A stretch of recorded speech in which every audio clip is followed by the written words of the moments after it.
السلام علیکم ناظرین، میں ہوں چودھری امان اللہ مانی کے ڈی اے نیوز کے ساتھ۔ ناظرین، گزشتہ 2 دن پہلے کے ڈی اے نیوز پر ایک خاتون یہاں پر تشریف لائی تھی، جن خاتون نے روتے ہوئے انداز میں یہ کہا تھا کہ ان کے ساتھ ظلم و زیادتی ہوئی، ان کے گھر کے اندر جو ہے وہ کچھ شرپسند عناصر جو ہے حملہ کر گئے اور ان کے بیٹے کو اغوا کر کے لے گئے۔ ملوٹ سے ان خاتون کا تعلق تھا، ان خاتون کا نام زاہدہ بیگم تھا اور وہ جاوید صاحب کی بیوہ تھی۔ وہ جو سٹوری تھی وہ ایک سائیڈڈ موقف تھا اس سٹوری کا۔ آج جو وہ دوسری پارٹی یہاں پہ موجود ہے جس پر انہوں نے الزام لگایا تھا، وہ ہمارے ساتھ یہاں پہ موجود ہیں۔ ہم ان کا موقف بھی لینا چاہیں گے کہ اس حوالے سے ان کا موقف کیا ہے، اور جو کے ڈی آئی نیوز کی جو پہلی رپورٹ یہاں پہ چلی تھی وہ چونکہ 1 سائیڈڈ تھی، تو اس کا جو دوسرا حصہ ہے وہ آج اس کا آغاز کر رہے ہیں۔ میرے ساتھ موجود ہیں جناب عبید الرحمان صاحب، ان کا تعلق جگلیڑی باغ سے ہے۔ عبید الرحمان صاحب، یہ کیا واقعہ ہوا اور اس کا پس منظر کیا ہے؟ سر، یہ میری سسٹر ہے، صاحبہ عزیز ہیں۔ یہ تقریباً 6 سے 8 ماہ ہو گئے ہیں۔ یہ نعمان جاوید وغیرہ یہ سب جو ہے نا اس کو اغوا کر کے لے گئے ہیں۔ نہیں، یہ اغوا کر کے لے کے گئے تھے، کیا ان کا پہلے سے نکاح ہو گیا ہے؟ کیونکہ آپ نے پہلے بتایا نہیں، یہ صاحبہ عزیز نکاح میں ہے ادھر۔ اس کی پہلے سے تقریباً 9 ماہ ہو گئے اس کے شادی کو، نکاح کو ہو گئے ہیں، اور اس پہ جو ہے نا اس کے بعد یہ اس کو بگا کے لے گئے ہیں۔ اچھا، اور یہ جو خاتون یہاں پہ آئی ہوئی تھی، یہ اس لڑکے کی والدہ ہیں، تو یہ پہلے بھی گرفتار ہو چکی ہیں، پولیس نے ان کو گرفتار کیا ہے، تو اس ٹائم یہ کس جرم میں گرفتار ہوئی؟ سر، یہ جو ہے نا یہ لڑکا ان کا جو بیٹا ہے وہ جو موبائل استعمال کر رہا تھا، وہ ہم پولیس نے جو ٹریسنگ وغیرہ کی ہے اس کی لوکیشن وغیرہ، یہ پہلے موبائل ملتان گیا، اس کے بعد بہاولپور، راولپنڈی، پھر اس کے بعد جو ہے نا اینڈ پہ وہ گھر میں اس کی لوکیشن آئی مالوٹ میں، اور پھر مالوٹ جب پولیس نے چھاپا مارا تو وہ ان کے پاس سے برآمد ہوا موبائل۔ اور اس بنا پر کہ آپ کے پاس یہ موبائل آپ کے بیٹے کا کہاں ہے، ان کا موقف تھا کہ ہمیں پتہ ہی نہیں ہے، اور پھر بیٹے کا موبائل ان کے پاس سے برآمد ہوتا ہے۔ اس بنا پر پولیس نے انہیں گرفتار کیا اور 2-3 دن رہی ہیں تھانے میں، اس کے بعد جانا واپس پھر۔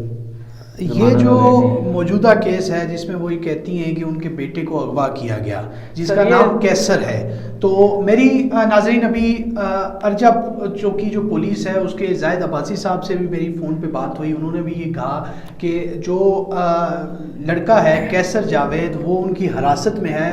ابھی ان کی حراست میں کس طرح پہنچا ہے اس کا جواب زاہد عباسی صاحب نے بھی نہیں دیا۔ تو یہ جو الزام آپ پہ لگایا جا رہا ہے کہ آپ نے اغوا کیا اس بچے کو، اس لڑکے کو، اس بندے کو، تو اس میں کتنی صداقت ہے؟ سر، یہ تو سراسر ہم پہ الزام ہے، ہم اس کو کیسے اغوا کر سکتے ہیں؟ وہ تو پولیس کے حراست میں ہے اور پولیس ریمانڈ میں ہے، عدالت سے آ کے انہوں نے پرسوں پولیس نے ریمانڈ لیا ہے اس کا، اور یہ تو پولیس نے کیا ہے، اس میں ہمارا کیا تعلق ہے؟ کوئی بھی نہیں۔ اور وہ جو خاتون جن کو وہ لے کے گئے یہ صرف پروپیگنڈا کر رہی ہے، ٹوٹل جو ہے نا ہمیں بلیک میل کر رہی ہے میڈیا کے ذریعے اور ادھر بھی، اور یہ ان کے کیس کی یہ سارے کاغذات ہمارے پاس ہیں، فیصلے ہیں ہائی کورٹ کے، یہ سر ہائی کورٹ کا فیصلہ ہے، یہ ادھر سے ہمارے حق میں یہ پوری یہ دیکھ لیں آپ ہیں۔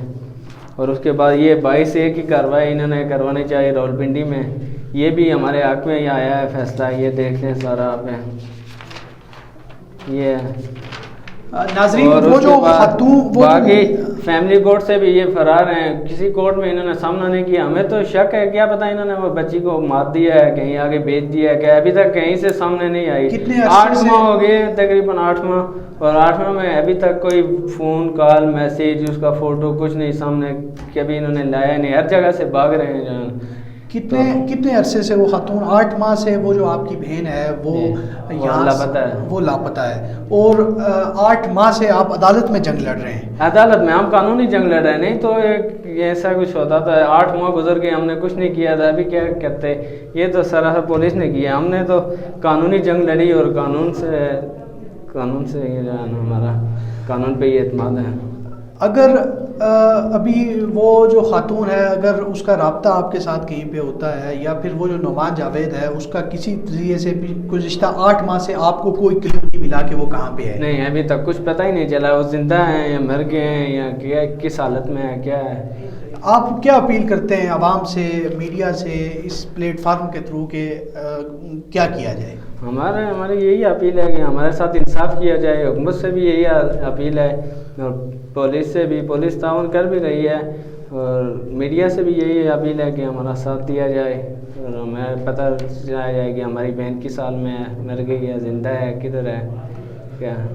ناظرین، یہ کیس کا دوسرا رخ تھا کہ ایک جو لڑکی ہے اس کو یہاں سے اغوا کر کے لے جایا جاتا ہے، جس کا نام سواد آئین نام تصور کر لیں، وہ یہاں سے اس کو لے کے چلا، نعمان جاوید نامی لڑکا جو ہے وہ اس کو اغوا کر کے لے جاتا ہے، اور اس میں سب سے اہم بات یہ ہے کہ وہ پہلے سے نکاح شدہ لڑکی تھی جس کے نکاح کے فارم آپ کو اسکرین پر نظر بھی آ رہے ہیں، جبکہ جو دوسرا موقف وہ یہ ہے کہ وہ جو خاتون تھی وہ یہ کہہ رہی تھی کہ جو کیسر کا جو ان کا بڑا بیٹا ہے اس کو جگلڑی کے کچھ لوگوں نے اغوا کیا تھا۔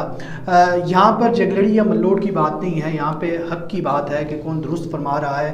KDI نیوز نے اس وقت ایک طرف کا موقف چلایا تھا، آج اس سٹوری کا دوسرا موقف یہ ہے کہ دوسرا رخ بھی یہ ہے کہ جو یہاں پر عبید الرحمان صاحب موجود ہیں وہ یہ کہتے ہیں کہ وہ جو کیسر نوجوان ہے اس کو ہم نے اغوا نہیں کیا، وہ پولیس کی حراست میں ہے، اور اس کی تصدیق میں بھی کرتا ہوں کہ میں نے زاہد عباسی صاحب سے بھی فون پہ بات کی ہے جو چوکی پولیس کے آفیسر ہیں ارجا کے اندر، انہوں نے کہا ہے کہ وہ جو بندہ ہے وہ میرے پاس گرفتار ہے اور اس کا میں نے عدالت سے ریمانڈ بھی لیا ہوا ہے، کس جرم پہ گرفتار ہے ابھی تک انہوں نے بتایا نہیں ہے، اور کہاں سے گرفتار کیا ہے یہ بھی ایک سوالیہ نشان ہے، لیکن جو ان کا موقف ہے وہ ہم نے آپ تک پہنچانا چاہا۔ جو بھی معاملات ہیں وہ چاہیے، پولیس کو چاہیے، عدالت کو چاہیے کہ وہ ان معاملات کو یکسو کرے، اور ظاہر ہے ان کی بھی جو بہن ہے وہ تقریباً 8 ماہ سے لاپتہ ہے تو اس کو بھی حل کرنے میں جو ہے وہ کردار ادا کرنا چاہیے۔